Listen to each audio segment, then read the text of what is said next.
Aujourd'hui, makamboza minene fatia meni politique na système solemo il est personne vivant lobi il faut oyeba que réunion wana osalami na Kenya ya liboso point déjà ezalaki évaluation ya koyeba makambo nini déjà évolué banda bazalaki réunion oyo elekaki mikolo oyo esalamaki na mois de mars il est personne vivant président de maloba na ye alobi boye par rapport à l'évolution ya processus ezokende kitoko président lobi toza déjà na 56 groupes rebelle oyo badepose milio alobaki boye au moment où ma coupe rebelle bazodepose minduki au moment où crise ezokota na Rwanda il est personne vivant parce que Kagame ye abandaki kolia na bakupe rebelle wana. Alors il faut reposer la tête aux ailes de la coupe rebelle local de la coupe rebelle étranger. Et il fait quoi de coupe rebelle moko oyo bazo soutenir ce communique de la force moko ya Libanda. C'est la raison pour laquelle le président de la République a pointé une ligne Rwanda. Il est personne vivant. Alors, Rwanda savait bien, il dit déjà que la prévote aux Anango pour la yé amatakita abokoya. Alors, il faut assoir la meba ni Rwanda luki. Il est personne vivant. Il faut la dire bien lobby. maloba ya Paul Kagame alobi ba Rwandais baza ciblé la République démocratique du Congo. Donc bazokomela ye ba Rwandais. Tu veux comprendre que eza cabane na bango parce que bayebi déjà que si les gens bazobimisa rapport awa kokondane bango tu il faut bango te baloba ke biso tozokomela roi eza recours il est personne vivant il faut y avoir un liboso et ça parti non violent.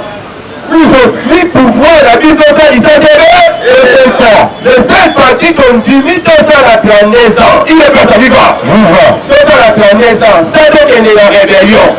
Les sources pas pour cacater, mais il n'y a pas de membres qui rebellent. Mais 1232 ans. Politique de civilité. Il est personne vivant. Mais à 7 ans, dit-on, dans le qu'il y a donc à 7 ans. Tozi l'initiative et l'autre côté. Tozi pouvoir de mise au débouillonner, vous demandez tout ça, il est personne vivant. Kabila, on a dit le machin de combat de la hobby. Donc, quand on lit la vie qui n'a pas payé à 100 francs, et bon, il faut aussi me les marcher. Il est personne vivant. Oh, et Salamaki Wana et Zakaban, ils sont engagés, il est persité. Il est personne vivant. Bakanda batuwana toyebi ke ezala batuwana batosi batuwana mbongo pona sa le loko wana kaka bazoluka raison mais akozwa moke il est personne vivant les seuls le loko ezotala mo mutu eza parlement de il est personne vivant tokende information il faut expliquer loko moko le parlement de mutu ozalaka na 3 catégories ya bato oyo bayaka koyoka information mutu mususu ayaka na parlement debu alingaka na yeka na président Félix Tshisekedi ma action na ye azalaka na ye mambo ya UDPS mutu wana ekomoblige ekende na seli ya UDPS ye information na ye akozwa oka na parlement de akofote faki miaka mutu ya UDPS te UDPS viva mutu mususu aza alingaka parti aza mutu ya UDPS pe aparticipaka na baréunion yete aza il est personne vivant mutu mususu ye asepelaka na UDPS me azwaka tete ya kokende baréunion ya badebane il est personne vivant azwaka tete ya kokende baréunion ya bani de base baseli bafédération donc ye asepelaka na UDPS mais makambo oyo information aprofitaka azwa oyo parlement de sikoyo yebisi yo danger eza nini soki lelo parlement de ekokangami imagine nde oza boye oza plus de 6 ans lelo parlement de ekoza te gamuka aye ate le même parlement de bu awa aintoxike bato oyo nyo ene kopetre il est personne vivant baza na kati na intoxication bakokonkate parlement debu tozalaka nobele tosimba na masieti te me todelosaka oyetamole te ile pesa viva bato wana bazobanga parce que biso topesaka information oyo kozwa ngo nini pa ata na rtnc kozwa yango nde tozalaka awa population bakabwana ye moko akoma moto asakisi ya baseye eza na ebele oza awa baza moko moko ebele baza ata na nimero ya aselo te azwi eloko moko eza danger mpo na mboka moya ade na aselo eza eloko wana koyana ile pesa iva apesi biso na parlement debu ndako moko boye namoni mutu moko boye ata sispe parlement debu elobi ebengi bakolusa mosala oyo bakamaki na kingakoa ile pesa viva na ordinateur na ba bato likolo kaka kata balelaka te na parlement debu ata koyisi katumbi wana alelaka mpo na parlement de ile pesa viva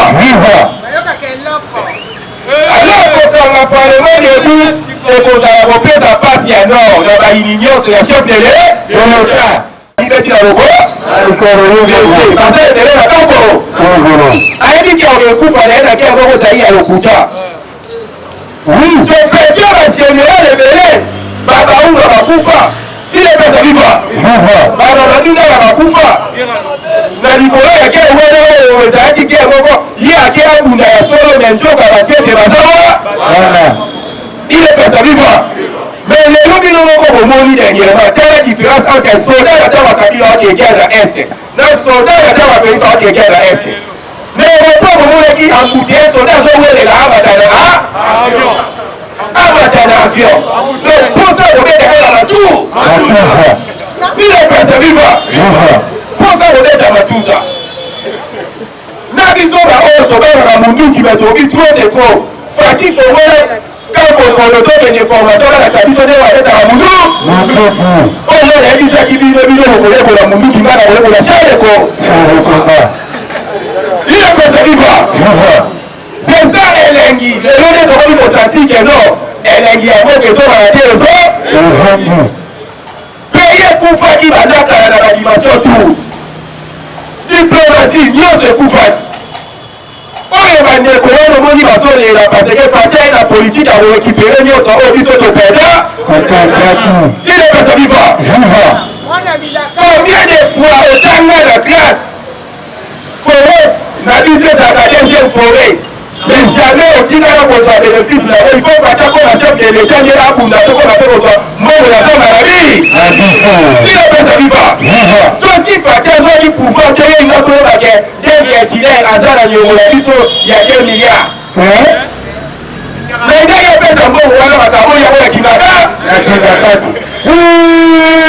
le seul président oyo azosigné accord batutu bazomona accord yango eza fatime peut azomona efasigné yango bakor kabila asigné kaka rapport mosusu ye moko ya kingaka ye kaka na kingaka olivite yango na bangano na quelque part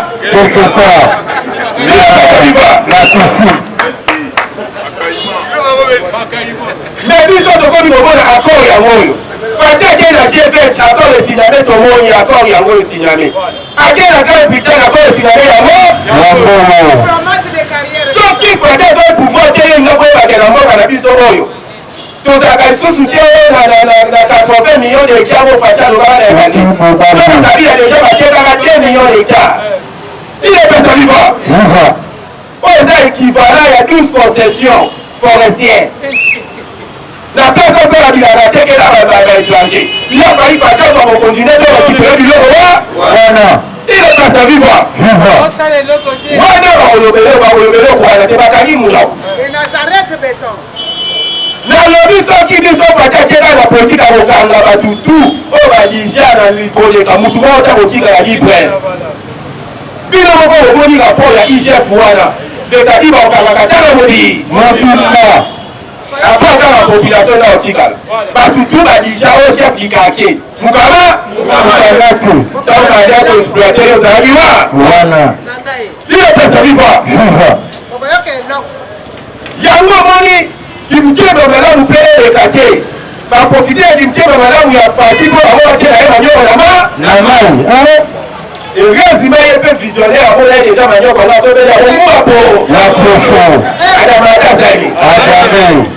il est pas ça, viva! Les gens au monde, Katumi wana, Ami Yeni déjà qui est sous Kana, il est tombé qui Kabila roulé ça à Yeba. Peni à ça pour le chef Naïa Souka, Abou, là! Fati déjà fait qui a été banni. A continuer la liboula, benje la liboula politicier. Yemo sous sa ligne ni azo la liboula. La liboula. Ça va que n'a qui est ici liboula. Fati ou que ça est ici. Minéraux à Iba qui fati les ça qui a $1. Ba pemba ni ba ka minéraux là-bas. Ba continuer ici. Fati a donné zonga. Azonga akara muloko. Aye sous atu ba emerina mko. On est de là. Entre les loups ne se mange jamais. Étranger au Tigala pour trahir mon numéro et pas. Jamais en parler pour l'intérêt là. Il est pas de vivre. Il y a comment la carrosse de la FTA. On dit déjà tu qui a tout ma condamné là.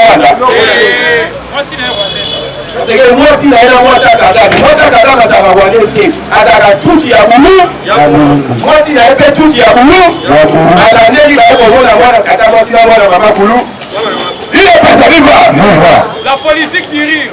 Donc, n'est pas bon jamais à vous condamner Rwanda. C'est un gars à bas, il va le coup faire des coups. Vous qui avez bon. Pour que par on ait déjà à Kaboalo, il faut comprendre déjà que Batou va vous corriger mon côté. Le roi n'est pas. Quand vous avez une déclaration pour que par on a parti ensemble et à vous sur la tour. Il y a le baguette. Les militaires rwandais, Bakabaki, voilà. Et là, il s'agit qu'il y a pas vraiment à Rwandais. Imaginez un parti politique et dans la ville de Kati du Congo. Vous êtes agressé dans M23 soutenir la Rwanda. Vous avez des militaires, dans la presse, tenir Rwanda dans la carte. Mais pour que parler de parti, on a la question, nous avons des zones à qui ça. Il y a des militaires Rwanda dans la Rwanda. Il est pas ça, viva. Il y a un mot de l'eau, il faut toyer ça. Nous devons te refonder. Il est pas ça, viva. Combattant. D'ailleurs, ici, on est dans le Wakamo, le parent de la partie a dit, mais qui avait donné ça au pays démocratique du Congo. Il faut montrer l'intoxication. Ici, il est différent à la pays de l'Est. Il est pas ça, viva. C'est ça encore l'Union africaine. Ma pays n'est pas dans l'Afrique, il va dans la carte de l'Union africaine. Ici, il est dans 13 pays. Et pays de l'Est est dans 13 pays. Mais ici, il est dans 7 pays. Parce que les Bandeux, qui vont dans la communauté, parce que les Canadiens sont, pour ceux qui vont éthiopiens, pour ceux qui vont somaliens, pas contre la force ou la coup. Il est pas ça vivant. Éthiopie est dans le pays de l'Est, mais ils n'ont pas de la matière ici. Somalie n'est pas Djibouti n'est pas. Ici, est composé de 7 États. La 7 Rwanda au Fatia, le pays, la force régionale, il faut voir le Rwanda. Puis le monde qui Tozaki dans la Savaki, lobby. Tozaki dans la Chimie, Tozaki dans Kenyatta. Tozaki dans Samia Aou, moi si on est en Tanzanie. Il est pas vivant. Parce que Rwanda est zaké, on va sur le Rwanda. Kolera na nini? Kagame imposé na Kabila. Que Kabila mkomeka keko kisa RDC na ici. Et là Kagame imposé Kabila na 18 ans na nyoso. Parce que quand il y a Kagame zaki na ete wana il faut passer la état. Mais état wana ingaki ete appartenir na Afrique centrale. Ingaki appartenir na communauté là-bas. Comme côté la ici ne économique tu vois le mieux. Nde moni mutu akoma makisko adiri na makasi mais trop tard. Nalobaki il faut tondima kokunda tozwa pe moko ya libe. Il est pas vivant. Tondima tokunda mais tozwa pe moko ya libela. Kabila pesa biso pe moko ya mwana po. Pe moko ya mwana popi. Ya rapport. M23 sont les accords, encore, oui, accord, wana sont les mongo. Mais on a qui la porte. baye occupé la militaire bazali na baposte na bafonctionnaire ya badouane preuve ane Fatou ntango akoti pouvoir akuti numéro e afimbaki DGDA wane Rugwiza kokota Fatou akoti bamoniki ya bakoyeba bakopi bamongo babobi mutu na Fatou akoti akuti mutu asimbaki basi ya kitona wane Mukiza ile pesa kiva kokota Fatou akoti Mukiza pe bamongo bakomiye okotala batutu babwane oyo basimba ya baposa makasi bango tu bakufi na periodi moko 2020 idafeka hivi Mukiza Rugwiza bango oyo baye koelimine bango nani baye koelimine bango ile pesa kiva nazosoyo po babonga secret c'est la raison omoni ntango Fatou ekokota toyokokuta mbongo ekotaka na kesa leta mekenda emonaka te bakonvoke DG ya chef frère déjà chef frère balobi ngai ya ngai balobaki ekendaka na Tanzanie o ekendela Tanzanie bato basinika nini bobimisi DG ya chef frère mais alobi na efe ye aza DG bapesaki nde commande ya yo ekendaka na Tanzanie Rwanda mpe azali na oyo ya ye tous les pays Kabila kaboyaki ndamda yango yo ozoloba Kabila zonga nakelama na deux génération obi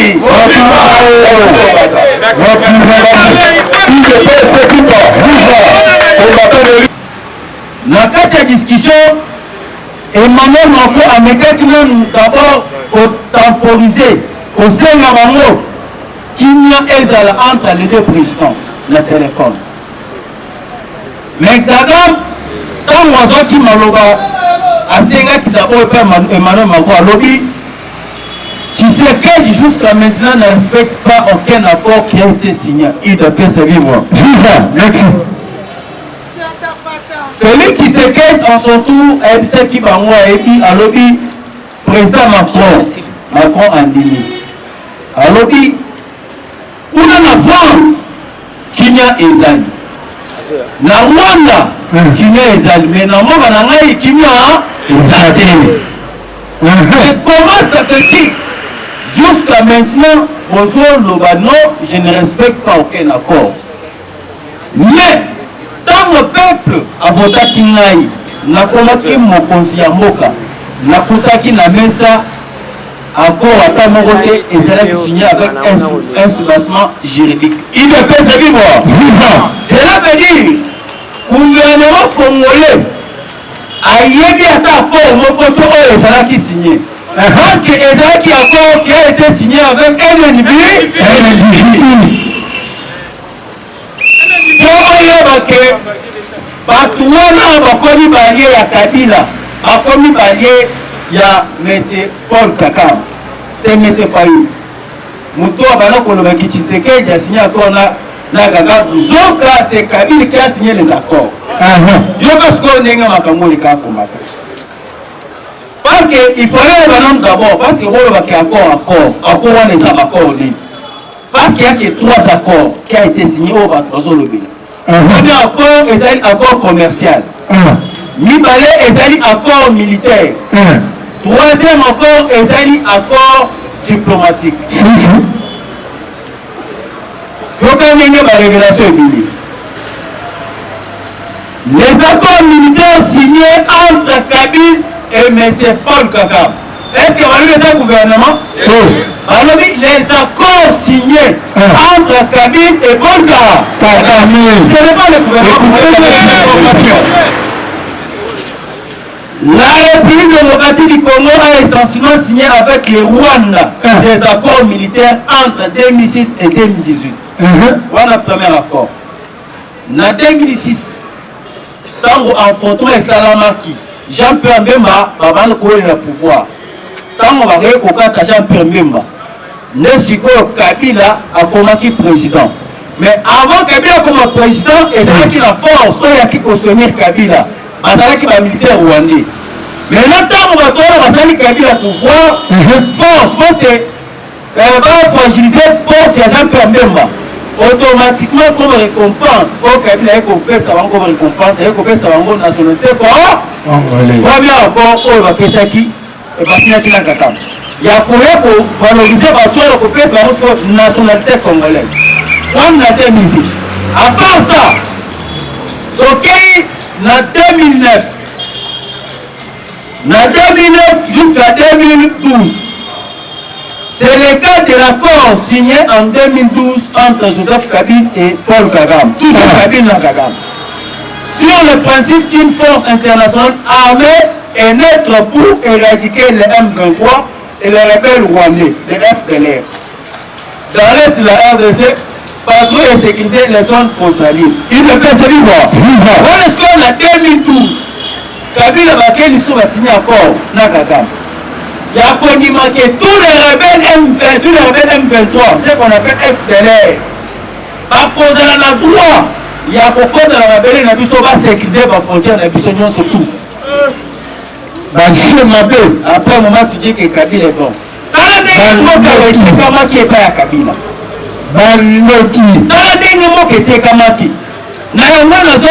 Combattant consigné accord entre un individu et un individu et autre trahison.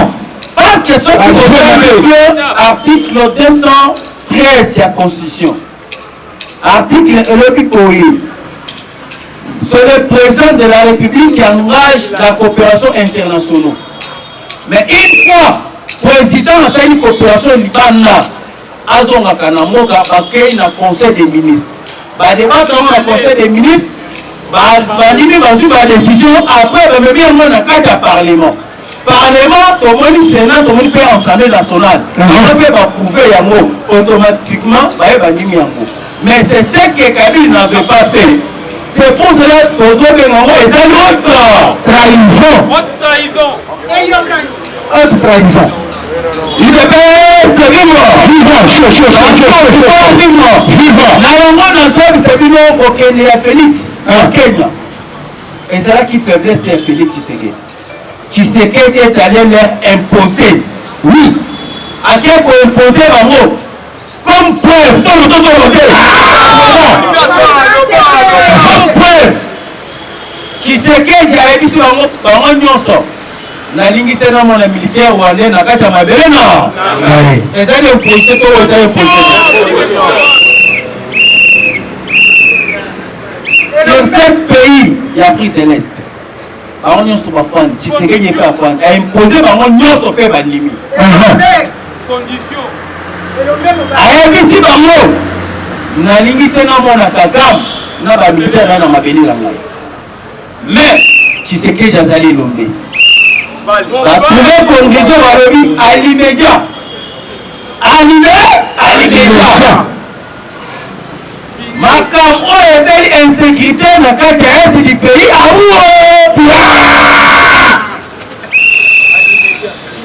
dans le degré. La première que la guerre, on peut faire la guerre. Mais la guerre nous coûte aussi beaucoup.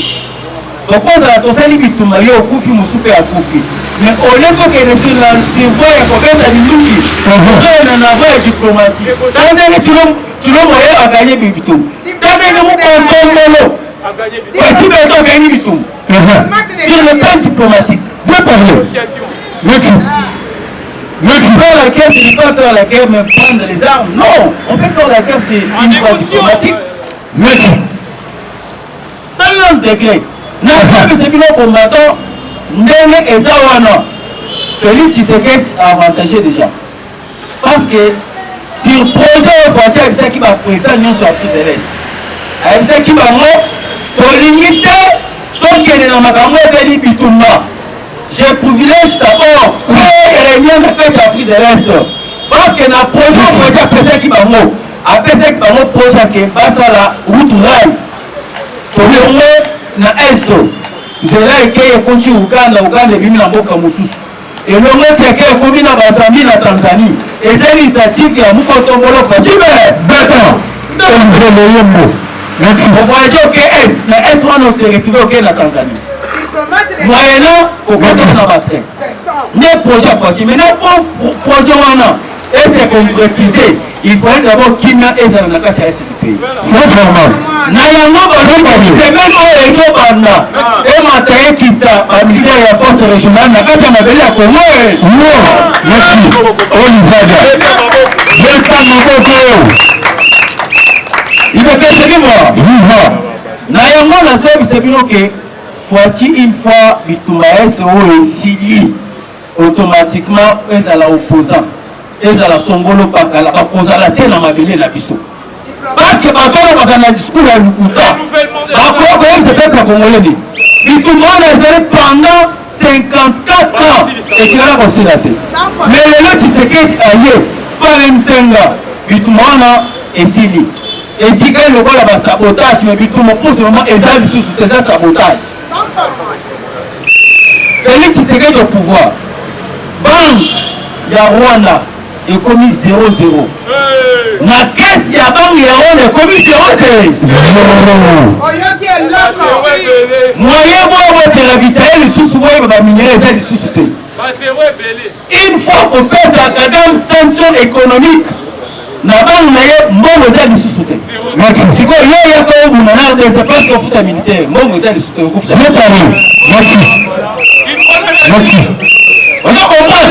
c'est comme ça que Tshisekedi a engelé maintenant M. Paul Kagame. Na Kenya Kagame a fait Tshisekedi a fait pour étaler le Moukou. Et c'est une colonne ya mais jamais. Et puis pas de Otali Kagame a fait le Niamawa. Oh mais Moukou est pour passer Francis aussi. Ah, Otali Kagame il y a des présidents à Zabo. Il y a vraiment Zabo. Oui, Comment est-ce le peuple président à Kenya va geste soit sali tant on fachi azo signé et ça passe geste moko et ça le va makambo devant fachi béton parce qu'il a fait valoriser les présidents ce qu'on t'a dit bien après si voilà et pas président ya Burundi après si voilà et pas président fachi béton tant on aille tant on fachi azo signé aille à Télémi boy fachi azo signé on a président à Kenya Tango Kagame aye azo signé. Atie moko na si. Ezali pe sabotage.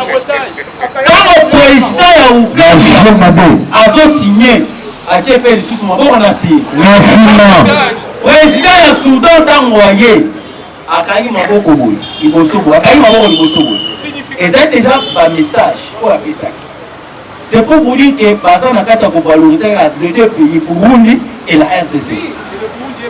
On a trouvé en 2018 et jusqu'à 2009, 2018 à 2019, Museveni, au Ouganda, président Museveni à Ouganda a tekaki ba uranium. Il y a liboso tekaki na Russie, a tekaki ba uranium. La valeur il y a plus ou moins 1,9 milliard de dollars américains. C'est normal. La carte à Ouganda, il n'y a pas de minéraux. Minéraux est où t'as de 2019 jusqu'à 2021. Nous devons qui irradium dans la Corée du Nord. N'a plus ou moins 2 milliards de dollars américains. Imaginez-vous un pays comme l'Ouganda. N'a pas de nord, n'a pas de content ou de il y a une maison où ça a. Mais n'est-ce pas il a perdu l'Ivoire. On n'avait pas les pays. Lorsque nous parlons de l'État, c'est un État d'où il y a des responsabilités. Non pas Kabila Zayana, Bazo télécommandé la carte à Rwanda. Avant publication électorale, l'aéroport est nié. Ayoka Bomo, je vous remercie. Merci.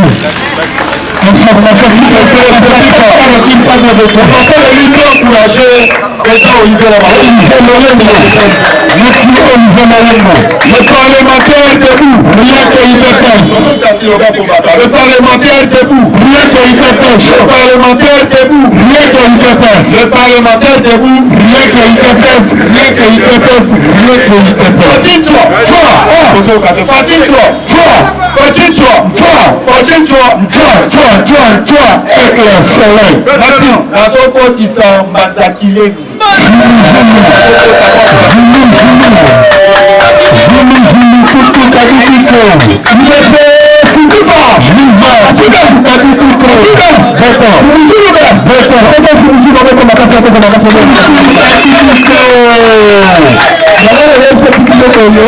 ozonga ya fumizulu ozonga fumizulu eziki makambo ekeleke sawa ekechange ozonga fumizulu eziki makambo ekeleke change makambo tele komuna biso epe likambo ezali este ezikeno ezalaki na 5 président rencontre na 5 président na 6 président bamonaki kuna na tonga ezali liboso oyo ezaki parole oyo apesaki na 6 président on va couper la carte à Nairobi. Quand on a fini, on va faire la carte.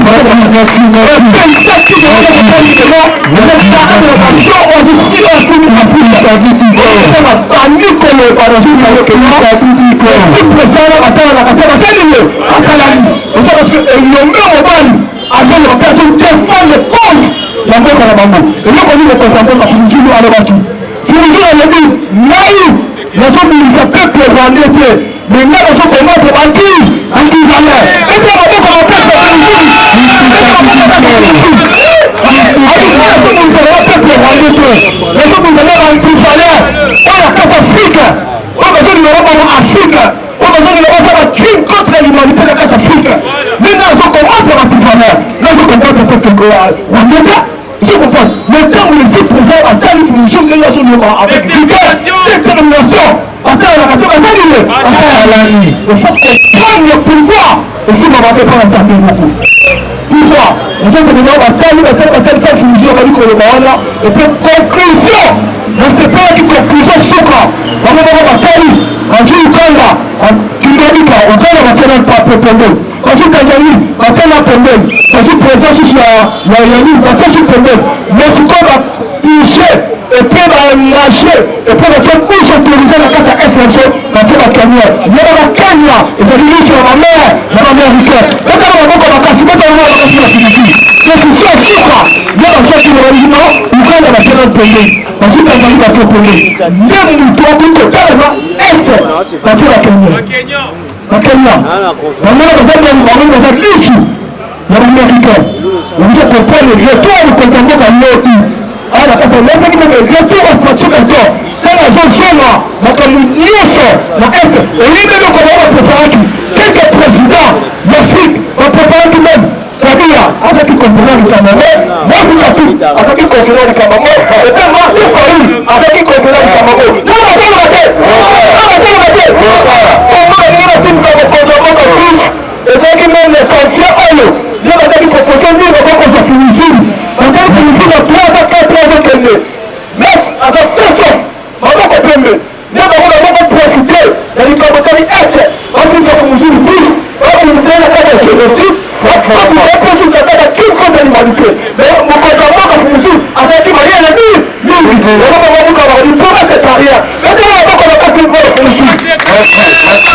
Et ça va passer à l'Économie là. Finir de finir en gros. Je suis comme au Uganda, il y a quelques pays voilà, parce qu'ils touchent. Parce que les autres, l'issue me contexte international. Voyez le mot. Donc pour prendre les choses là, moi dans mon cas solo, avec un bon cas solo. Voilà que les gens communiquent, les communications là, c'est très difficile.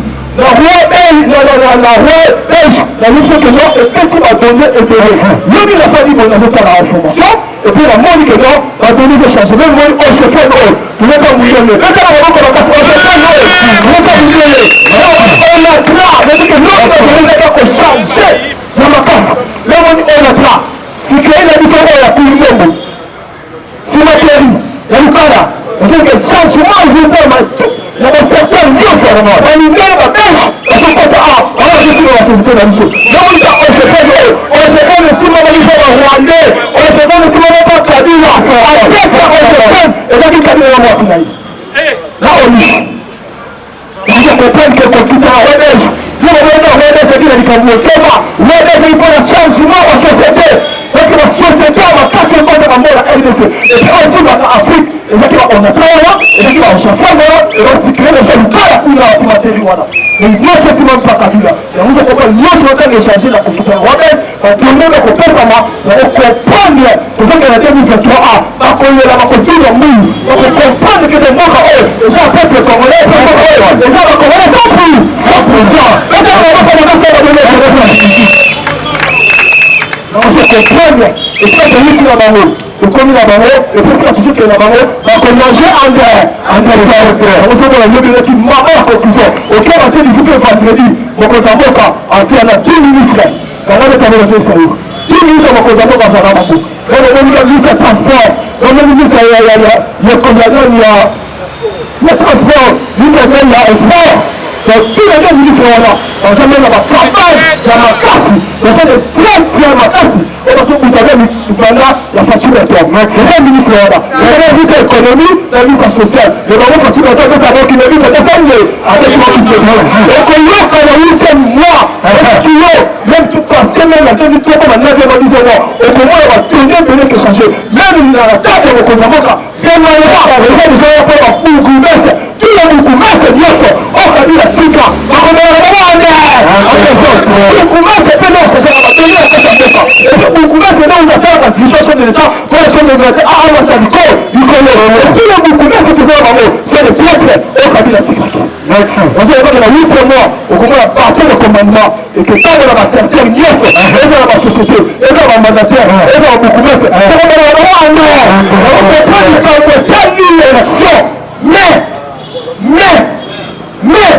en fait que l'élection il faut que changer parce que on va être capable de construire ma cour et puis on garde pour ça là-dessus ok il faut moi que vous connaissez que la beauté faut que nous avons l'élection même le remaniement donc on va pas la troisième gouvernement là première une décision pour vous connaître deuxième somme là moi le gouvernement va revenir sur marché le troisième on va comprendre on va connaître en soi on va changer le canard on va connaître il faut dire l'élection il y a 2027 il y a 2028 pour la vie de coup de million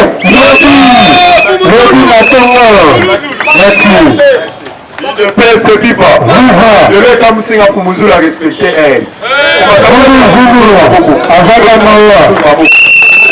Il ne peut se vivre. Il ne peut se vivre. Nazo Kotisa. Oh, Tobengi. Merci, merci à l'État. Nazo Kotisa. Oh, le Tobengi dans la Chai. Chai, Nazo Kotisa. On fait ces Chai, non? Il est pressé vivre. Il est pressé vivre. Il est pressé vivre. Qui se félicite au rang national. Je président de la République, le peuple d'abord. Bonjour. Il est pressé vivre au sein de malgré lisanga. Parti au pouvoir éthiquement kotinda mututa sala Otobengi Florence. Et puis secrétaire général il y a parti au pouvoir Augustin Kabula. Atikali kotinda mutute. Na machete bake basala ba bêtise. Papa na biso Otobengi donc Daniel Asselo Bolanda qui déclaration. On ne vous attaquez pas aigle.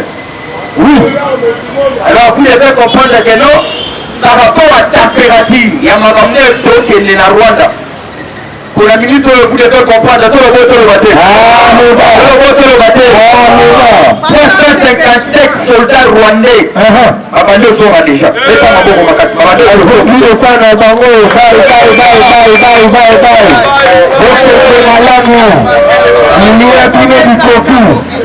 on a constaté le lot et c'est constaté. Il a fait sa vie quoi. Slogan à partir aux zones citées. Finalement, aux zones citées. Il a fait sa vie quoi. Balingi lo mamu kwa tomolo na distraction. C'est la papa derrière la selle. Ah, on a ça information de bouche à l'oreille.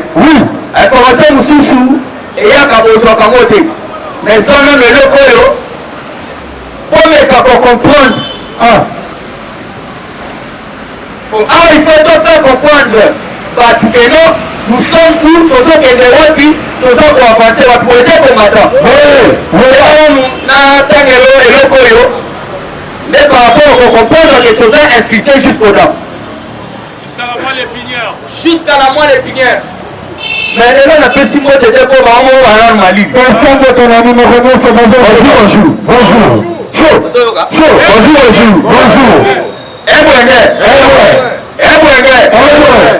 sako le sako nani koi Fachimeto Mko Tongolo jambo Fachi jambo sana Peut-être le lion de la tribu congolaise Mamboko Makasi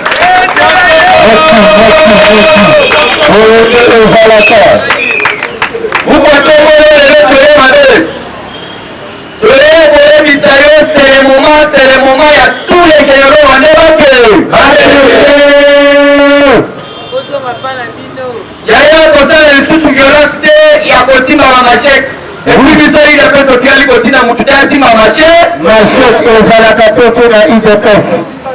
Papa Daniel a fait un peu qui numéro.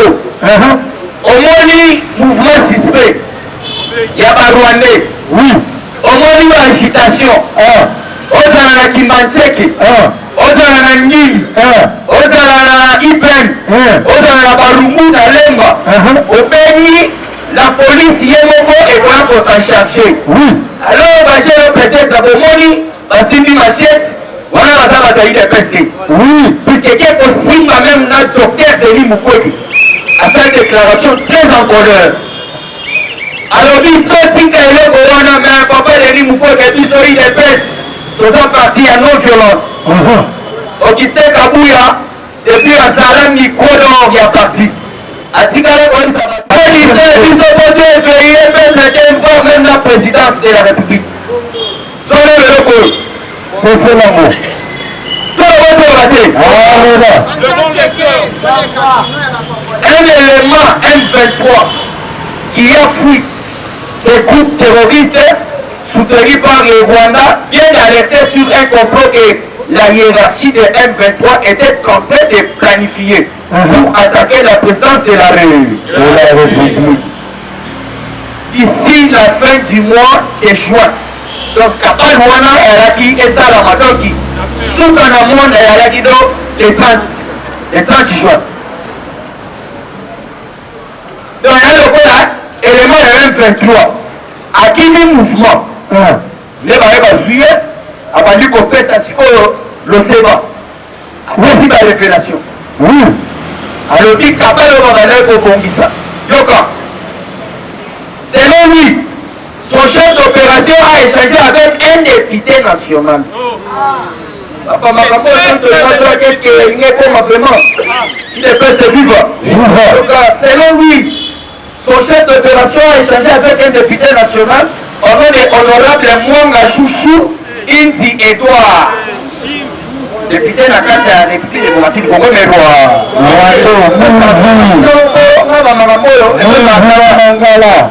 Slogan sur les zouzons matin dans Atanatika. Aucun des avancez. Député Mwanga Kota complot pour Maman Kota. Et puis ça kanda Maria.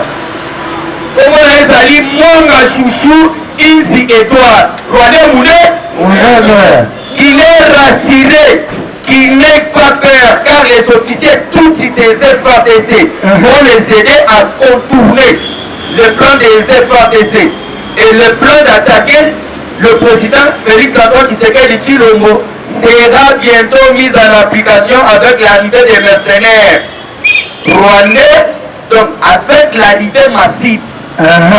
L'arrivée massive des mercenaires rwandais dans la ville de Kinshasa. Et ces mercenaires seront habillés en tenue de JR Moura. La réunion de ces mercenaires s'est tenue dans la résidence de l'honorable Mwanga Chouchou Edouard sur le 6e avenue de la Gombe. Donc commis de la Gombe, numéro 311. Donc c'est numéro très bien. Les services très compétents au Koki Okendewana. Et donc on va finir par les balobi, Batiaka Motembete. Donc ça a une référence pour services compétents et qui sont dans la Makasi Wanati. Et balobi, la réunion de ces mercenaires s'est tenue dans la résidence de l'honorable Mwanga Chouchou Edouard. Donc 6e avenue. Dans la commune de Gombe, numéro 311. Référence Papé Sibiso Ezali, après Hôtel Vénice. IDPS vivant. Merci. Alors, esengeli bakende na Lombangu puisque Kabila ya makasi. Alors pour to citer la information oyo balobi ya biso lisusu boye.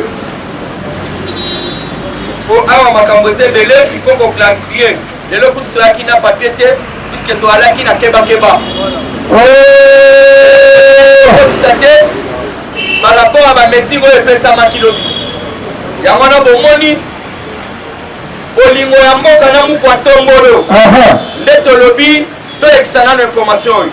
Yoka cet élément de M23 recruté par force est aujourd'hui en fuite et demande à la population quinoise de sauver la vie du président Félix en allant fouiller cette résidence de l'ancien commando du RCD Goma et agent du M23 à l'Assemblée nationale. Alors, nous avons commis peine à Otobengi, Swahili, Balobi, tuwe macho na tutizie rais wetu kwa kulinda Kongo yetu. Kwa umoja na pamoja Kongo itashinda. Oya ebi Swahili déjà à comprendre. Balobi, voilà. Balobi, to protéger les chefs de l'État. Il est presque vivant.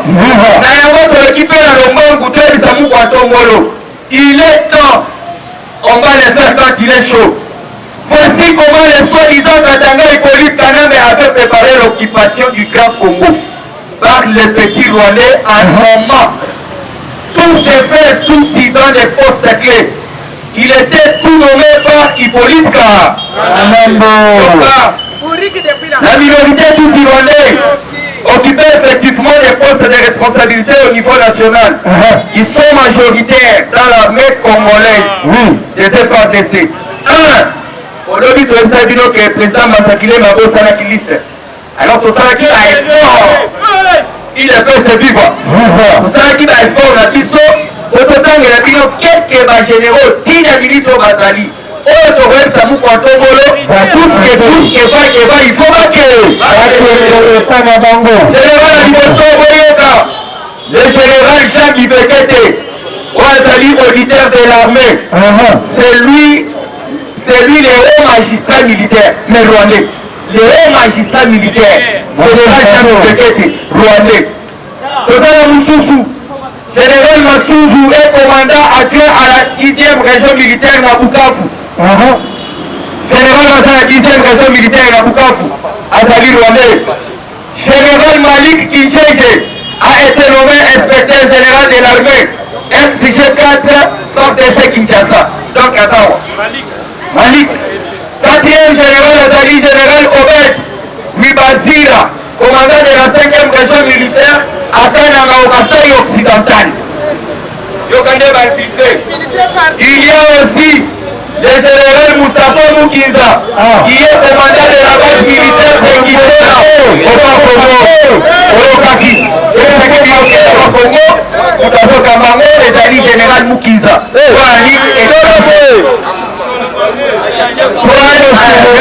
Merci président, merci. Toi, le général Moustapha Bengue, chef du Sengemon, qui était l'inspecteur général adjoint de la police nationale à Kinshasa. 7, le général Jérôme Kagakwavu. Kagakwa. Général EMG des FARDC à Kinshasa. Des généraux nommés par décret présidentiel sont en rébellion. C'est le cas de Laurent Kunda Batouole et de son chef d'état-major, général Bosco Tankanta. Aujourd'hui, déjà, pour Kunda Batouole, déjà, la montagne, la côté à Moulegi. Alors, Baotobengi, Batouti, Banyarwanda, Bakomi Komi Benga, Banyamulenge. Yoka, il y aura au moins 19 colonels. 19 colonels Touti dans les commandements des FARDC. Vous savez comment des alliés la carte FARDC. Si cette liste, il faut ajouter 70 majors et puis les 200 capitaines au sein des FARDC. Qui devrait savoir. Et avec ça, nous allons continuer pour la dépositer. on tire la conclusion suivante. Les nombres des officiers généraux est supérieur de cette tribu Tutsi dépasse les nombres des généraux que possèdent toutes les tribus réunies du nord et sud Kivu. balobi boy banombre oyo ya bagénéraux rwandais na kati ya oyo tobengi arme na biso eleki na oyo tobengi banombre ya bagénéral na biso bagénéraux na biso bafre bacongolais alors koyo batrake ekochite boyoki balobi lisusu boye au Sénat si cela vaut la peine d'être rappelé il y a des Tutsi Moïse Nyamugabo et Edouard Mwanga Chouchou bazalaka te wana te bazali 44 Rwandais mais basénat Moïse Nyamugabo otobengi azalaki asukuberwa yoka à l'Assemblée nationale les MLC avaient fait élire honorable Tuna Bakarini député national nazali Rwandais Jean-Jacques Rourera travaille comme directeur de l'auditorat de régulation des télécommunications à Kinshasa, Rwandais. 6 000 auditorat de télécommunications, Rwandais. Et vous espérez quelque chose dans la carte d'Afrique. Au lieu de cogiter les postes de responsabilité de la minorité, tout si Banyamulenge, Baranate, Banyarwanda, dans le pouvoir de la RDC, niveau national, armé, nommé par décret du président Joseph Kabila au sein des FARDC, non, fonction 1, général Jean Bifekete, auditeur général de l'armée et haut magistrat militaire, 02, général Massanzou, commandant à Dieu disait, bateau balobi boy, il est pas vivant. Et on a comme on posait parole de basengi na biso. Fati beton, ayeba na lobang ya kolongola bango. Puisque kabane na bango et ali auto bengi na moi auto bengi ya jeune suka na yango. Alors on a comme on posait parole de on va parler de lobby. Lobby va faire ça qui lui linu ya papa Lumumba. Alors dans total la yango vraiment ils ont vraiment linu a été vraiment il est pas vivant. Solo la pena qui canine canine les insignes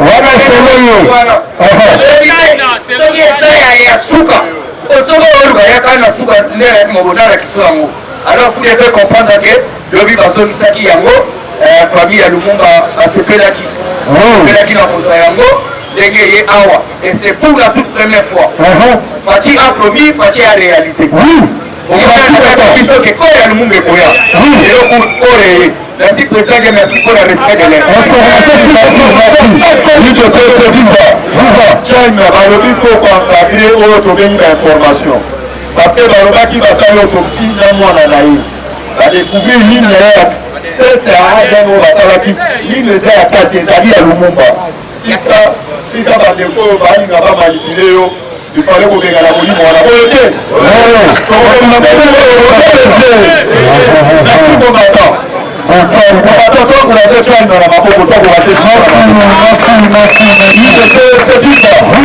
Combattant de lutte, il fallait conditionnellement. Il fallait démissionner. Il fallait démissionner. La bambine boso na répondre na mwasi moko boye azomona écran na ye Océan Soki TV mwana mwasi oyo ye afingaka Félix ake musika alobi na bakombatante ya maboma donc orépondre mama Océan na kati na ye noze ya bonde ya makasi solo ya makasi kopola makasi kotuna mai yango ebele ya bamiso mpena batetare ils sont vraiment bons. Mais on peut ça là. Et là, ça rapporte la sagesse. Parce que la Bible dit que la sagesse de Dieu est plus sage que la sagesse du monde. C'est une folie pour le monde. Moi, si, vous avez tout là. On va l'entendre le père en santé. On va l'entendre le père en santé. On va grande chose. Et ça, on va dire, on devrait pour mon amour, exact. tolingi tolobelo ntango sokanisa koza quelque part maintenant soki oza nulle part bato ozoluka problème na bango bazwa partout omona kadam azalaka bato akangami na singa kekele bongo yo kaka oya tosimbo eza te toya mpe na besoin osimbo te mais nde tosimbela yo yo mpo omona oregrete parce que tu vas disparaître sur la terre des hommes que la terre de nos ancêtres défende sa âme non en désordre et doit persévérer. Chers combattants, il y a des gens qui sont plutôt dans la baronie, ils nous distraient. Notre but est que nous avons rail normalement. Mais la distraction, nous sommes la guerre, les ennemis, du corps de quoi, on va mettre dans les rameaux comme ça. Il y a une moisson dans le lieu, océan. Nous avons s'en charger parce que le président tu n'es pas son collègue. Le président Fati est collègue des présidents de la République. On a dit même homologue ma collègue nous sous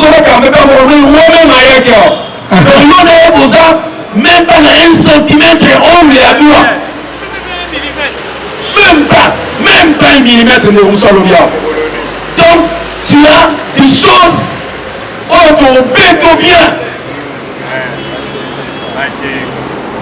Ils ont un temps parce que nous nous occupons de ma méthode en Rwanda. Nous sommes calamité pour tout s'approprier calmement. Et pour nous bien parce que on va te prendre en image et tu vas demander pardon. Sans pardon, il n'y a rien qui va se passer entre nous et toi. Donc ce ultimatum, tu as le temps de demander pardon. Et au moment où on a pu monter Manayo, il doit persévérer. Par rapport à la site, on dit la mission de la site, mais on doit parler de la mission que ces gens préparent. Bazoli l'atome, ils ont mis une mission à l'Est, pendant que dans l'aventure, la ville à Kinshasa. Jamais de la vie. Hakuna Mungu kama wewe. C'est-à-dire, à l'Est, parce qu'à l'Est, il y a des Congolais. À Kinshasa, il y a des Congolais. Nous sommes partout des Congolais. Si vous croyez que nos forces armées vont se mobiliser, que les baronions sur l'Est, pour qu'à Kinshasa, on va aventure à partir à Maluku, parce que nous sommes en train de faire le résultat, parce que le président aussi est au courant, c'est le premier homme à être mieux informé de la Congo mobile. Il doit persévérer. Donc, la calcul de Bango, c'est être dans ces lieux. Les sites, on en donnera. Mais comme le ministère de l'Intérieur, on se dit pendant ma moitié l'intérieur, on a besoin d'un rapport, tu retires un rapport, au lieu de prendre la mesure au Kim. Parce que la site, c'est compliqué, cher combat. Comment d'autres Congolais aussi vont à la complice pendant des moments de trucs au Carabino par des étrangers, d'autres Congolais gardent ces gens dans la maison, chez eux, dans la building, dans la villa, dans la parcelle, dans la bango. Mais, déco, c'est un pays, ceux qui parlent au Longois, ils ont fait dans la vie. Au Kéfouan, dans le Mokali. Attends que la presse, heureusement, au moins la territoire de Tapso Libanda. Pourquoi Congolais dans la vie dure dans Libanda? Congolais dans la vie dure parce que le Congolais c'est un homme riche. C'est par rapport à la valeur de la Takayo. Parce que la vie n'est pas là, l'argent sort. Si en Europe, on n'achète jamais une voiture à 80 $, même si c'est dans une place baratée. Les voitures sont prises en crédit.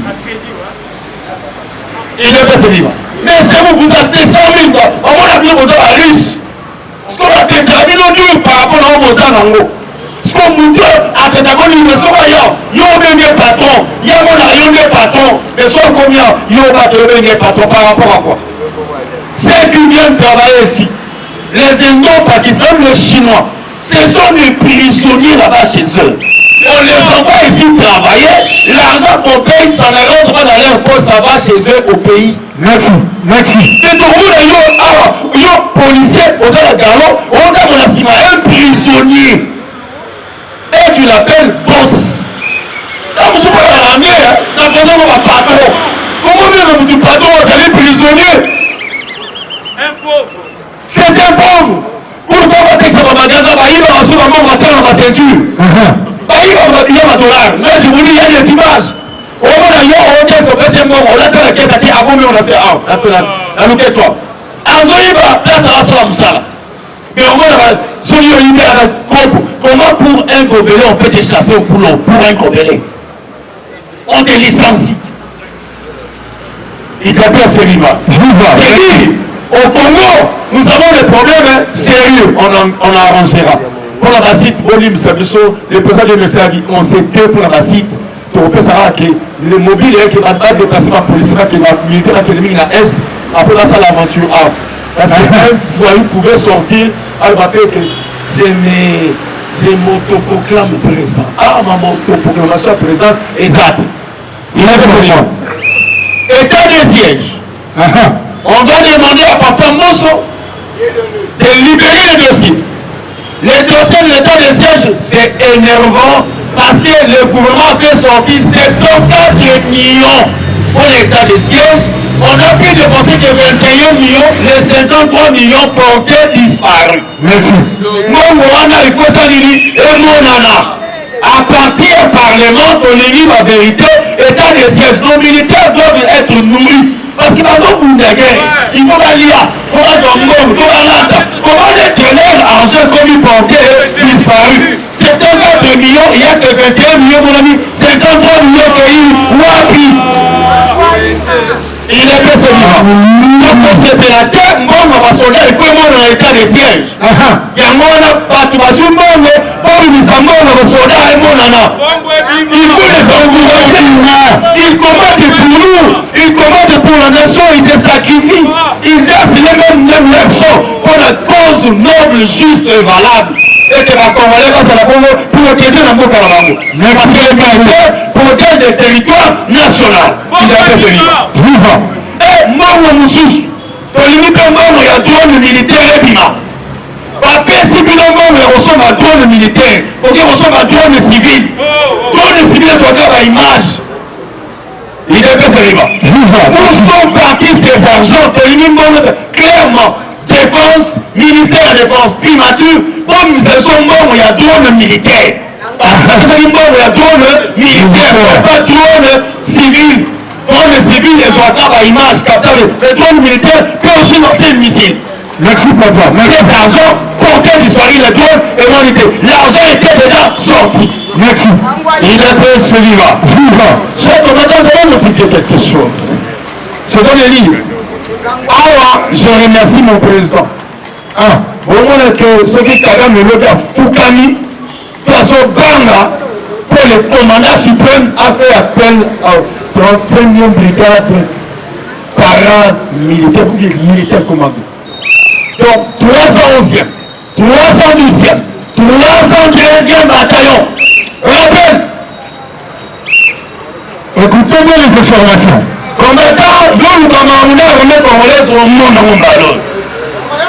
Tous les éléments, 7, SAM, TSP, 311e, 312e, 313e, rappel. Les commandants suprêmes ont fait appel, ils sont venus. Mais Fota là, Singasitu, Terre Rouge. Fota là, pas Siko. Ailleurs, quand il y a des barrières qu'on retourne là. Il y a le bien Bundala Congo. Il est fait vivant. Mais un appel que nous lançons, chaque combattant, UDPS n'est pas une partie des bateaux ou des voleurs de courriers. Là, nous devons le dire, nous sommes pas une partie des voyous. Nous ne sommes pas des partis où on doit marcher dans le cadre. Non, il ne peut pas être un parti politique noble et juste. Notre combat est juste et noble. Parce que c'est lui qui était le président, qui est présent, et aujourd'hui son fils est là. Le tout premier docteur en droit. Donc quand on parle de droit, c'est la loi. Bien parlé. L'UDPS respecte les textes. L'UDPS respecte les lois. L'UDPS ne viole pas les lois. L'UDPS est une moutée comme machette. Nous ne sommes pas battus à Boucherie. Boucherie qui est une place victoire 140. La 4 à Bangonde et la Bataba. L'histoire l'UDPS c'est la politique, rien que la politique, plus politique, discours politique. Et nous, quand on dit qu'on fait à Moutou, c'est par rapport à la guerre mentale. parce que la politique c'est la guerre. Il devait se vivre. On comprend que tu as fait dans mon tour. On s'avertit dans mon tour aussi mis machette. Aussi mis touche, Michel aussi mis machette. Ça veut dire ceci. Si on pouvait toucher la machette dans l'arme, l'UDPS a fait une ménopause politique. Plus que la charte africaine permettait l'opposition après 15 ans de toucher à l'arme. Et il avait fallu 30 ans, plus de 7 ans, 37 ans, ménopause à envoyer. Ça va aussi par la arme. Ça va aussi par l'arme. À moins que nous puissions avoir parmi nous les idiots, entre guillemets. Et pour mon escroc, que tous les escrocs politiques ont eu à ça. Ils étaient parmi nous, ils n'étaient pas des nôtres. Somoni Moutamoussi Machette, Aza combattant IDPS était. IDPS aussi Machette était. On ne nous a pas montré aussi Machette. Nous, c'est le débat contradictoire, prouver le texte, parler du texte, parler des statuts, parler des règlements intérieurs, parler même de la constitution, développer. La politique va comprendre qu'est-ce que tu veux dire. Yamomoni, beaucoup seront bel et bien interpellés et aller à Makala parce qu'il va toucher là-bas. Je recommence, j'ai vu le ministre de l'Intérieur en sur la télévision, il a même tourné, parce que le président était fâché. Oui, nous c'est le discours politique, les déclarations politiques, parce que nous avons l'art. Les discours politiques ne sont pas des réalités politiques. Et je dis, hier, j'ai parlé avec un journaliste. Nous sommes politiques, négocions la politique au coup de la art. La Robert Théodore aux vertige, mais son expliqué bien dans le texte. Le texte dit ceci. Par rapport à tout ce que nous faisons comme politique, nous avons ce langage.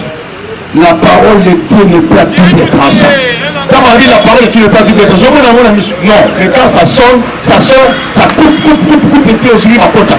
C'est-à-dire qu'il a art de parler. Parce que c'est lui qui nous a tous encadrés. Que vous ne le vouliez pas, et que ce soit le président Félix, moi et toi, nous tous, c'est le vieux Étienne qui serait dans mon nom, il est tous venus docteur en moi. Amen. Il est dans mon nom. On va répondre directement, maman Océan, tu es une idiote. Une cavale. C'est une femme nauséabonde, très puante. C'est une bordelle de basse classe. Sans idéologie, sans scrupule, sans intelligence, sans sagesse, sans quoi que ce soit. Et on va t'appeler femme. Tu n'es pas une femme, tu es une féminette. J'ai dit, je vous remercie. Merci. Information qui est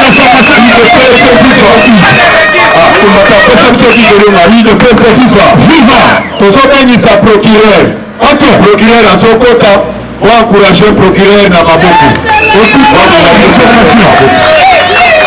Information sur information, 4 fois l'équipe, pas de bêtises.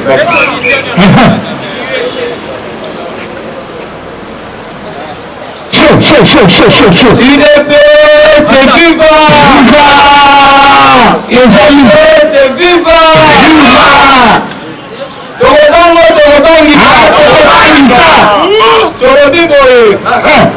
La entrée de G, photocopie à l'information, vous allez le moins un peu bref. Vous expliquez ce qui s'est passé dans Kenya et en Nairobi. Parce que sauf changement, le président de la République en zone à l'élo les après-midi. Il est fait c'est viva. Ouais, merci beaucoup. Il faut voir dans le moment où le seul structure du parti qui passe le message du président de la République, c'est le Parlement debout. Oui. Le Parlement debout, c'est le canal par lequel nous facilitons même nos Congolais qui sont à l'extérieur du pays, même ici au Congo, d'avoir de très bonnes informations, d'avoir de très bonnes analyses, et savoir comment est-ce que le président de la République est en train de conduire le pays. Nous avons fait 37 ans dans l'opposition. L'UDPS est parti à non-violence. Oui. Cette année, nous avons accédé au pouvoir sans le fichier Makila Tanga, sans un coup de balle, nous avons accédé au pouvoir d'une manière pacifique et puis démocratique. Et maintenant, nous sommes au pouvoir. Qui vous a dit qu'on peut encore se permettre tout ce mandou qui faut te négocier à Matamoutou? Au grand jamais. C'est un faux. Il ne peut se vivre. C'est pour cela que nous avons la légalité et puis le principe. Nous allons rester derrière le chef de l'État de vous donner de très bonnes informations, sans pour autant tomber dans des diffamations, dans des injures publiques. Oui. Si bref, ils ont commenté comment est-ce que le président de la République alors on dit que na SADC a l'État d'Afrique communautaire va payer à Est.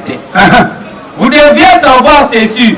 Le chef de l'État, comme il avait déjà prêché pour pacifier l'Est du pays, le président Uhuru Kenyatta, il était le parrain du chef de l'État dans le récent élection 2018. Et qu'est-ce qui s'est passé? Bison notre Sénat de la français à Rwanda. Bison notre Sénat de la français à Ouganda, à Burundi.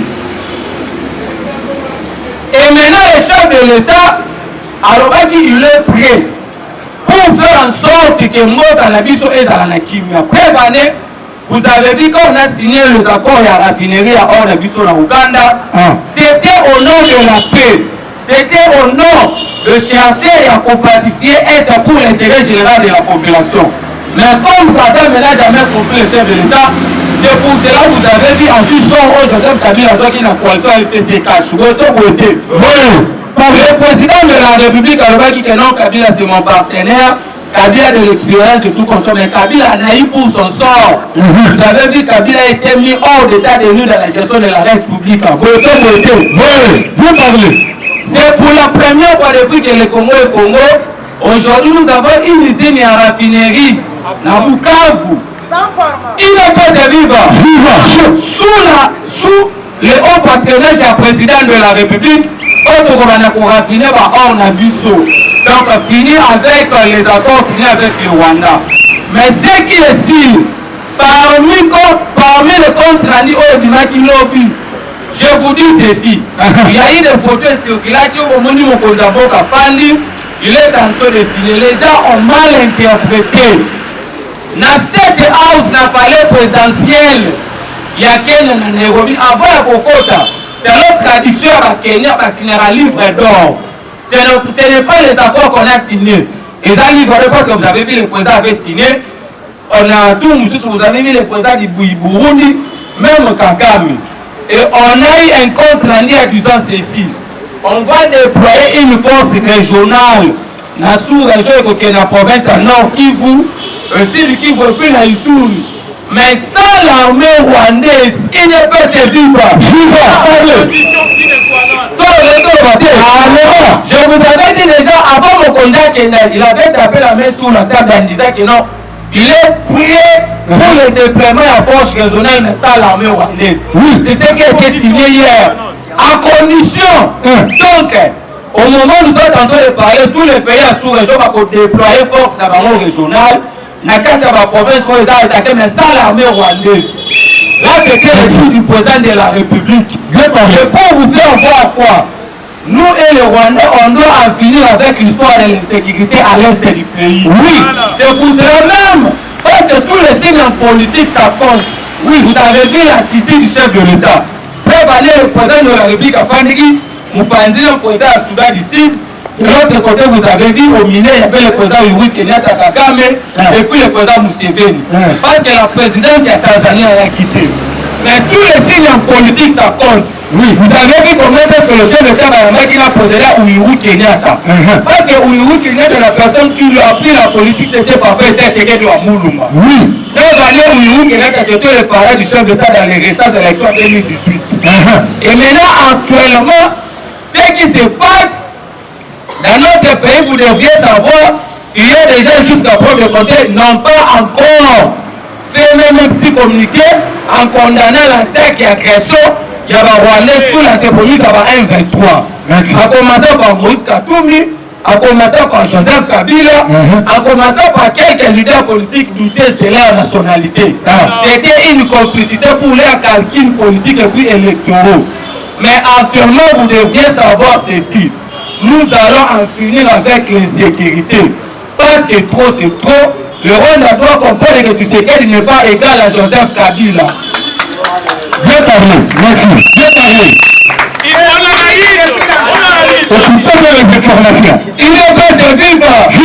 C'est pour cela que vous devriez savoir ceci. Tshisekedi n'est pas égal à Joseph Kabila. Tshisekedi, c'est le détacheur et testament politique laissé par les faits Etienne Tshisekedi Ouamoulou. Tshisekedi, c'est une personne qui est grandie dans une moule démocratique. Nous prenons que la démocratie et puis l'état de droit. Et pour cela, dans un état de droit, il faut être intelligent. Dans un état de droit, le texte est devant les instances judiciaires. C'est pour cela nous prions, nous sommes en train de rester dans le principe, dans la légalité de communiquer et puis de donner. Parce que le seul structure au sein du parti qui mettait la communication, c'est le Parlement debout. C'est pour cela nous plaidons ceci, afin que nous puissions rester dans le principe et puis dans la légalité, de communiquer, de savoir ou soit de démontrer comment est-ce que le président de la République a la détermination, la bonne volonté de conduire le pays. Il ne peut se vivre. C'est pour cela que vous devriez savoir ceci. Au moment où nous sommes en train de parler, nous, si nous connaissons, sur la ligne de c'est la vie, il mange à Parlement debout. Il faut comprendre. Nous allons infiltrer même l'opposition. Juste après de compter, il y a aussi des gens. Maintenant, on est en parlementaire de bouquet. Et ça, même quand tu vas aller dans la mission X ou Y. C'est pour cela même quand ils ont un risque délai. Il faut que nous soyons engagés dans les problèmes. C'est pour cela. Nous sommes dans un moment où le secrétaire général Augustin Kabouya mais ce qui est si nous sommes pour la non-violence. Nous sommes aussi marchés dans mon côté. Makambo ya ba 1-23 nous sommes banyamulenge baza awa les habits sont nous aussi du cerveau. Nous sommes derrière nos efforts de ce baza ko bunda la front. Nous rien à voir avec nous les parlementaires de bouger je vous remercie. Il ne peut se vivre. Ton président Olivier, moi je président Olivier.